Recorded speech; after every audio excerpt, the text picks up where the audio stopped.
Mwebwe mwese bakunzi ba televiziyo Heritage twongeye kubaha ikaze mu kiganiro cingo n'imiryango aho no musi tuja kuganira kuri teme ivuga ngo ni gute utobona ibintu bitari vyo mu rugo. Urugo rukomoka ku Mana, ni institution yashizweho n'Imana. Rero institution yose irafise ingingo cangwe amategeko igenderako. Abantu bose bubaka urugo bari munsi y'uburongozi bw'Imana. Niyo mpamvu iyo muntu yubatse urugo akwiye gusaba Imana kugira ngo imuhe ivyiyumviro vyiza nk'ivy'Imana, kuko ivyiyumviro umuntu agendana nivyo bimuha kubona mu buryo buhwanye n'ivyo vyiyumviro afise. Ivyiyumviro vyiza bigutuma ubona ibintu vyiza, hanyuma hakaba ivyamwa vyiza mu rugo. Iyo rero ufise ivyiyumviro bitari vyiza haba ibibi mu rugo. Rero turaja kumva vyinshi bihwanye n'iki kibazo tuja kuganirako biciye ku batumire bacu beza uno munsi Imana yaduhaye, tukaba twagomba kubaha ikaze twongera tubaha n'akanya ngo babidondore. Ikaze ni Rwanda. Murakoze. Ku mazina nitwa Jules Hakizimana, abasanzwe ndumungero y'ishengero ryitwa MCR, majambo yose ni Ministère Compagnie de la Réconciliation, risanzwe rikorera ku Musaga. Mwakoze twiyumvira ko kuri buno butumire, Imana ibahezagire. Amen. Mwakoze namwe kwitaba pasteur. Namwe madame.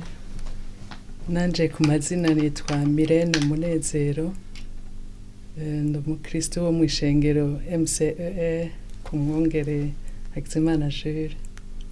Kaze ni gwanyu madame Mirene. Murakoze. Tukagomba kuduga ku kiganiro cacu, nagomba ntangure ndababaze mbega iyo tuvuze ngo kutabona ibintu bibi mu rugo bitari vyiza bifise sigura yahe? Kutabona ibintu bibi mu rugo bifise insiguro novuga nyinshi. Ahanini kutabona ibintu mu rugo ni kuba uri munsi y'uburongozi Imana yashizeho mu muryango. Kuko Imana ishiraho umuryango irafise ukuntu yari yarawutunganije, irafise ukuntu yari yarateguye yuko umuryango umera, yari ifise ici witezeko. Rero kutabona ibintu bibi mu rugo, insiguro bifise ni yuko umuntu iyagumye munsi y'ubwo burongozi bw'Imana, birashoboka yuko ivyo bintu bibi biba kure y'ugo rugo rwabo. Ariko bibaho, birabaho, biraza, biba ari byinshi, kuko haba hahuye abantu babiri bambaye umubiri, bambaye inyama n'amaraso, bafise kameremere, bafise ibintu bishobora gutuma bagira ico bapfa. Ariko iyo uwo muryango ukomeje kuba munsi y'uburongozi bw'Imana, birashoboka yuko abantu barengera ivyo bintu.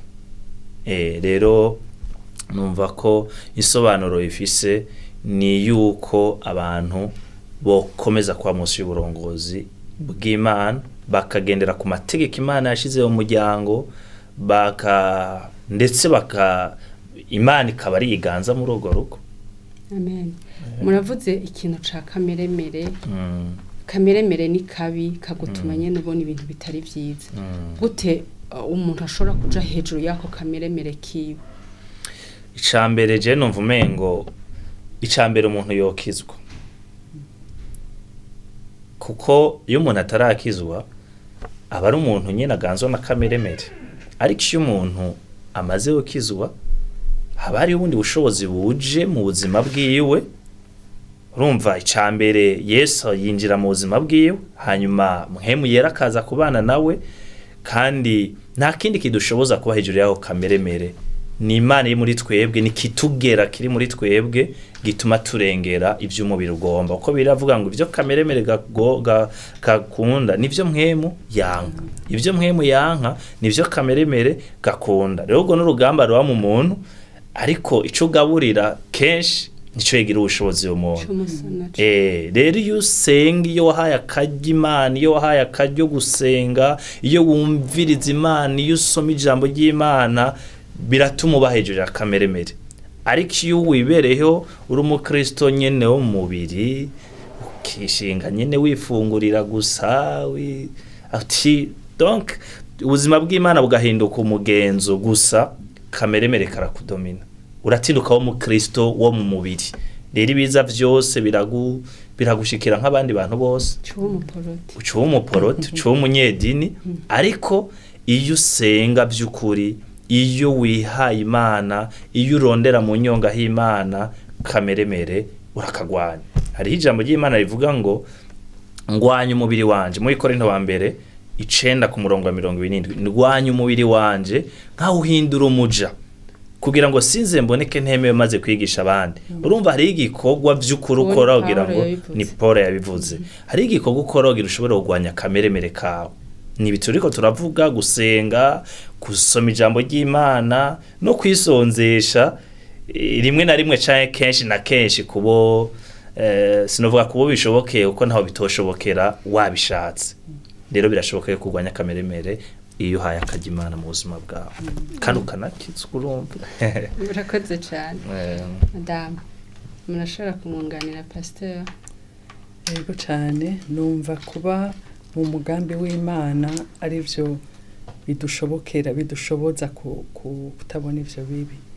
Kuba mu mugambi w'Imana ni kumenya Imana by'ukuri, ni gusenga, ni kuba ahantu ho kumenya icyo Imana idushaka ko nk'umuntu umwe wese cyangwa idushaka ko nk'umuryango.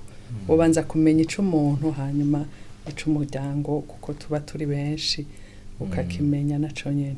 Kuba ahantu ho gusenga rero urarengera byose, ugira kameremere k'Imana kakagushoboza kubaho utabibona, naho biba bihari ariko urabirengera. Birahaba ko ntituraba marayika, birahaba, turi abantu kandi turi mu isi. Ego abadamu kenshi nitwe dukunda kubona ibintu bitari vyo mu ngo zacu. Mbega urugo rurimo umudamu akijijwe rero n'urugo rwiza, nta kibazo kihari, nta bibi bakunda kubona abakizwa. Niko bimeze? Oya, abakizwa barabibona kuko abakizwa n'abantu kandi turi mu isi. Ivyo abatakijijwe babona babamwo nivyo n'abakijijwe babamwo. Birabaho, ariko bafise uko bavyifatamwo, kuko bafise Imana yabo, bafise Imana ikabaha kwihangana, ikabaha ubundi bushobozi. Kubwo gusenga Imana iraguhingura, ikaguha ubushobozi bundi, ukarengera, ukifata nkuko bitoba vyabaye naho biba bihari, ukagira umunezero naho biba bihari. Kugira umunezero rero bigutuma kubirengera, nako kameremere kawe ibigutuma ufise mpwemu w'Imana bihagarika, bihwamika kameremere kawe, ugahinduka gutyo rero bikagenda neza. Amen. Muravuze ngo abafise Imana yabo, ngo abakizo bafise Imana yabo, abatabitahura bo bavuga bati mbega hari Imana zibiri, Imana y'abakizwa imeze gute? Oya, si Imana zibiri, oya, si Imana zibiri, ni Imana, ariko kumenya wewe ico wahinduwe, icuri, kuba warakiriye Yesu nk'umwami n'umukiza muri wewe, bigutuma kumenya icuri. Rero ico nico Imana yakugize, iyo niyo Mana yawe. Kuba warakiriye Yesu nk'umwami n'umukiza muri wewe, niyo Mana yawe. Kandi amunganira kuri ico kumenya Imana yawe, by'ukuri umuntu wese akwiye kumenya Imana yiwe. Gute? Mudusobanurire. Kuko abantu bashobora kuba mu idini, ugasanga umuntu azi Imana ya pastori wiwe, ugasanga umuntu azi Imana y'umugwi arimwo, ariko vy'ukuri umuntu yakijijwe akwiye kumenya Imana yiwe. Ni uvuga ngo wewe igihe wakiraga kiza, wakakiriye wenyene, nti wakakiriye nk'umugwi, wakakiriye wenyene. Rero aho ugomba kugera mu kibanza cyo gutahura Imana yawe wewe nka wewe, sivyo? Nivyo baba babitwigishije, baradufasha abakozi b'Imana kubitahura, ariko wewe kutera iyo ntambuko yo kumenya Imana yawe n'uruhara rw'iwawe. ubishatse urashaka kubihitamwo imana ikaba imana y'umugwi rero iyo mana y'umugwi wa mugwi ni wava kuri iyo mana nawe biroshe kuyivako ariko we ni wamenya imana yawe vy'ukuri imana yawe uyimenya gute mu gusenga iraganira ega ni imana iriho urumva iyo usenga urayumva iyo usoma ijambo ry'Imana turayibona mu ijambo ryayo turabona kameremere k'Imana turayumva mu gusoma ijambo ry'Imana iyo bayitwigisha n'ivyo turayimenya ariko n'uruhara rw'iwawe cyo bituma kenshi tuvuga ngo Imana yanje cankwe hari gihe dukoresha niyo langage Imana yabanaka ariko umuntu akwiye kumva ko ari Imana yiwe kubisanzwe atari kuvuga ngo abandi basi Imana yabo ariko ukavyumva ni wavyumva gutyo bizogutuma ushobora no kubandanya mu gihe kiri imbere kuvuga rero ko umuntu akwiye wari we wese yakijiriwe yakiriye agakiza akwiye kubaho ubuzima bwiwe apana kubaho ubuzima bw'abandi nico mwashatse kutubwira kumenya Imana yawe yego murakoze cyane kuri iyo siguro muduhaye Madame Mirembe nagomba ndababaze nibihe bintu nyamukuru bituma bubatse babona ibibi mu rugo ibintu nyamukuru bituma bubatse babona kutagira Imana nico twari tuvuze kutaba mu buzima by'ukuri Imana idushakamwe mu rugo kameremere kakaba ariko kadomina kameremere kakaba ariko kaganza kaguma kagaruka kameremere ni bibi nta mpwemu yera barimo ivyo rero nivyo bituma numva umengo byo bigaragaza ivyo bibi mu rugo ikindi mu bituma haba umuntu ashobora kubona ibintu bibi mu rugo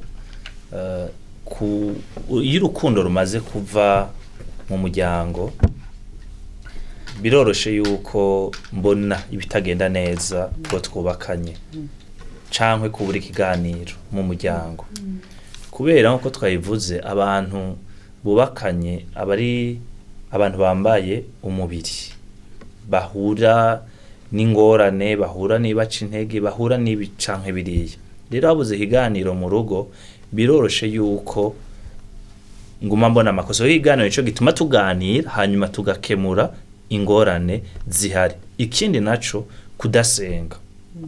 kudasenga mu muryango urumva niyo ikiganiro coba gihari niyo urukundo goba ruhari niyo mwumvikano woba uhari tugomba kumenya yuko burya umuryango nimba ari ciyumviro cazananye ku Mana nimba ari institution y'Imana tugomba kumenya yuko umuryango urafise umwasi irafise ikiwugwanya ivyo turayibona mu itanguriro ku muryango wa mbere aho tubona inzoka yitsa mu itongo ahari hasanzwe hariho umuryango Imana yashizeho kandi ifite ico witeze ko umuryango ufitaniye imigenderanire myiza n'Imana tubona umwasi yinjira hanyuma abiba imbuto itariyo bituma umuryango usambuka rero kudakomeza kugiranira ubucuti n'uwatanguje ico ciyumviro ariyo Mana kuko biravuga mu Banyefeso 3:14 gushika kuri 15 aho tubona ko imiryango yose yo mwijuru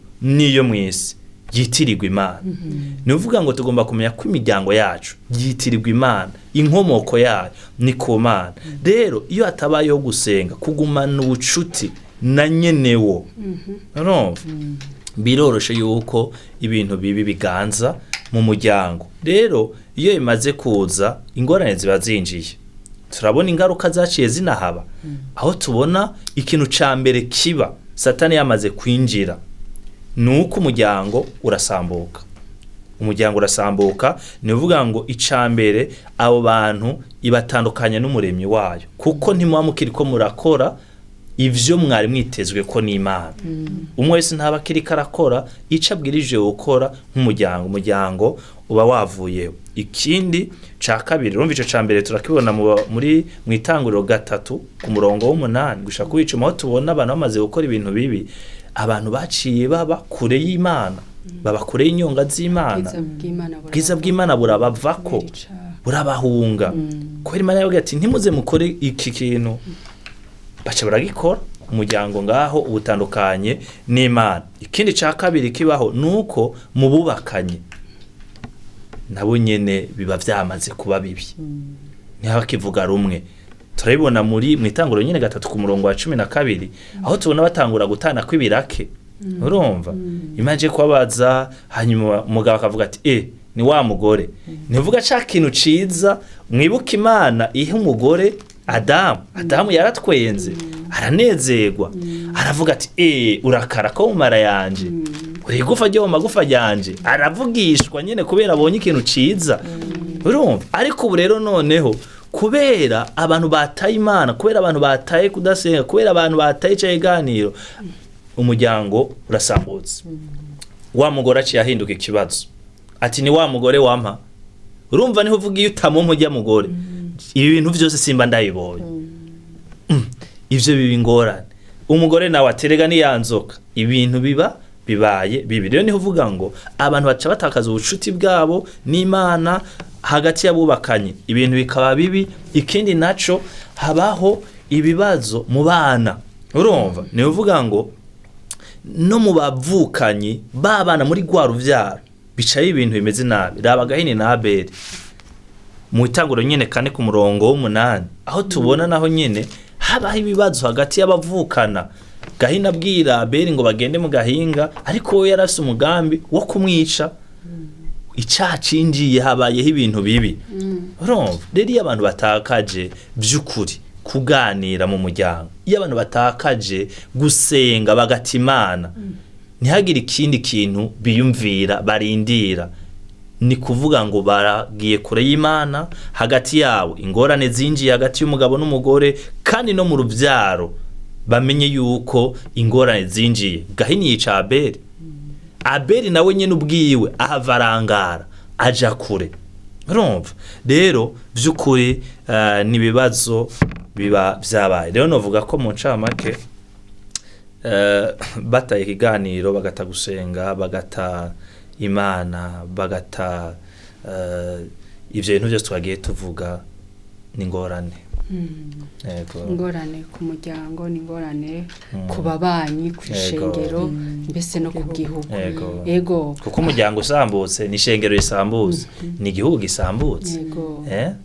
Ego ahaye mwariko muratubwira ingaruka mbi zerekeye kuba kudasenga Imana, kutaba mu mugambi w'Imana, kuko urugo rugizwe hariho ingingo ngenderwa ko Imana yashinze kugira ngo abubatse bazigenderemo. Mbega inkwirikizi nziza, ivyamwa vyiza muri urwo rugo ruriko rugendera mu mugambi w'Imana byo bari ibihe? Ivyamwa vyiza biriho kandi ni vyinshi. Icambere iyo abantu bari kubagendera umugambi w'Imana, urwo rugo ruraryoha, rubamo umunezero. Umugabo araryohererwa no gutaha muhira. Urasi ko hariho abagabo benshi barara mu miduga kubera avuga ati ninagera mu rugo ni mu muriro, acatangura kunyagiriza ati burya wovuye mu bagore vyigenze, burya ni urumva acatangura kwagiriza ibintu byinshi. Ariko iyo abantu bumvikana, iyo abantu basenga, ubwo rugo rwabo ruba mu bwiza bw'Imana, yaba umugabo canke umugore aranezerererwa kwa muri uwo muryango. Ikindi naco n'abana mu rugo bakurana indero rukristo, ntibamera nk'abandi bana. Mwibuke ijambo ry'Imana yatubwira ko abana bakwiye gusonera abavyeyi kugira abone kurambira mu isi. Urumva bakwiye gusonera abavyeyi. Rero niho uvuga ngo iyo abo bana bakuze basenga, bakuriye muri uwo muryango usenga, baramenya uburenganzira bwabo aho buhera naho buherera. Umugore aramenya uburenganzira bwiwe aho buhera naho buherera, cyo kimwe n'umugabo. Nogera ku bakozi bo mu nzu baje badufasha ibikorwa muhira. Rero inyungu ni nyinshi. Iyo badasenga niho uvuga ngo abo bantu nabo mwese ntamenye ica jejwe, ntamenya amadevoir yiwe mu rugo, usanga ari urugo nyene rurimwo akajagari rubishe kubamwo abana batasonera abavyeyi bavugira hejuru baduka ukumva aratutse samuvyara canke nyina muvyara ugasanga ni ingorane rurabishe n'abahaciye irya mbere akavuga ati ivyo ari byo byose ngaha hariho ingorane umugabo yataha yabona umufasha yamutegura ivyo kurya ati nk'ivyo nibiki ni nawe yatanze iyo ratio canke sinzi ko ari nawe yabitanze ariko akitoraguza aba mu tuntu twinshi no gusenga mu rugo birafise inyungu nyinshi amahoro araba muri uwo muryango ubwiza bw'Imana abantu bose barifuza uwo muryango kameremere kaba kawamye umwese akamenya ikibereye mu rugo yego n'umugani w'ikirundi uravuga ngo ubwiza buva ibukuru gakwira igihugu cose n'ubwiza buva mu muryango kuri umupapa no ku mumama burakwira mu nzu hose yego madame Mirene nashobora kunganira pasteur wanyu yego cyane ingaruka ni nziza zirabaho kandi zikagaragara umunezero ukabaho hakaba ukumvikana gushira hamwe n'abana nabo nyene ukabona bariko bakura neza bafise indero bubaha n'abagurano n'abakozi mu rugo ukabona ko basonera kandi bagakora batuje izo n'ingaruka nziza hakabaho rero n'ingaruka mbi kuko iyo bitabaye vyiza haba n'ingaruka mbi iyo habaye ingaruka mbi rero usanga ari uko kuvana pasteur yavuze ari izo nduru n'ababanyi bakamenya ati hajya hari induru by'ukuri hari umujyano nta mana iri hagati yabo imana iri hagati yabo haba umwumvikano haba ubwiza haba umunezero itahari rero bayigijeyo haba ingaruka mbi bikaba bibi bikaba ari byo bihaba ego murakoze cyane ni byiza ko umwe wese yiraba ku giti ciwe akavuga jewe mbega ndi mwiza canke meze gute uwa akoze ikibi kubera iki sije noba nabimutumye ni byiza ko umwe wese yiraba ku ruhande rwiwe yaba umupapa yaba umumama kiraba ku ruhande rwiwe kandi bikadusaba no guhindura ivyiyumviro vyacu tukaba mu ruhande rwo kubaka apana uruhande rwo gusambura murakoze cyane ku vyiyumviro vyanyu nagomba ndabasabe muhe impanuro abubatse kugira ngo babane kugira ngo bamane ivyiyumviro vyubaka mwubaha impanuro nki kugira ngo bamane ivyiyumviro vyubaka ndetse nahinduka ubuzima bwa misi yose madame Mirene ego impanuro notanga nuko umwe wese yomenya ikibanza ciwe wari umugabo akaba umutwe by'ukuri akamenya ko ari umutwe w'urugo akaba mu kibanza ciwe ari umugore akaba umufasha akaba mufasha wo kwepora umugabo wiwe ari abana bakamenya nabo kubaha bakamenya kumvira bakagira ikibanza cabo ari n'abagurano nabo nyene bagakora nkuko bategereza gukora abo umwe wese amenya ikibanza ciwe urugo ruzogenda neza murakoze cyane nanje ico nobwira ariko radukurikirana nuko ntibiri kure y'ivyo madame Mirene yavuze cyane cyane nk'urugo rusenga abakristo numva umengo ico nobahanura nuko by'ukuri abantu boha ikibanza nye n'umuryango watanguje wazanye ico ciyumviro nye nico ciyumviro ariyo mana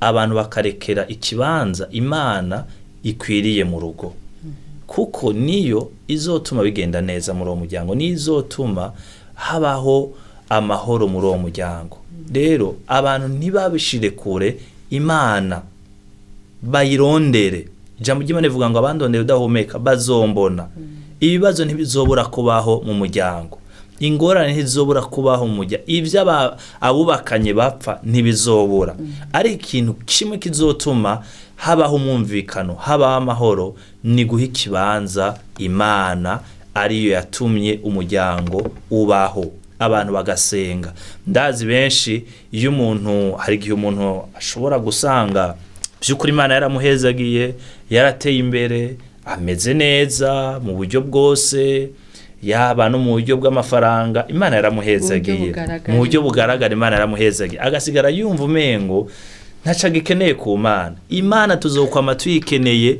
tuzokwama tuyisunga muri byose, kubera amahera ntiyubaka, itunga ntiryubaka.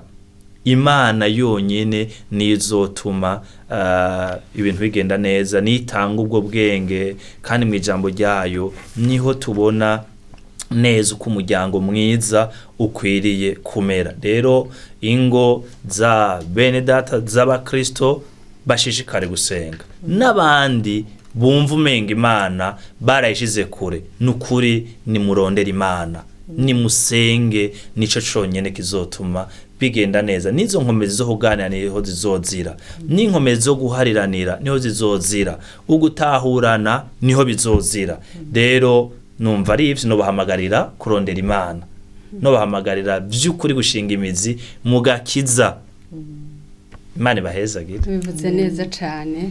Yego, murakoze cyane.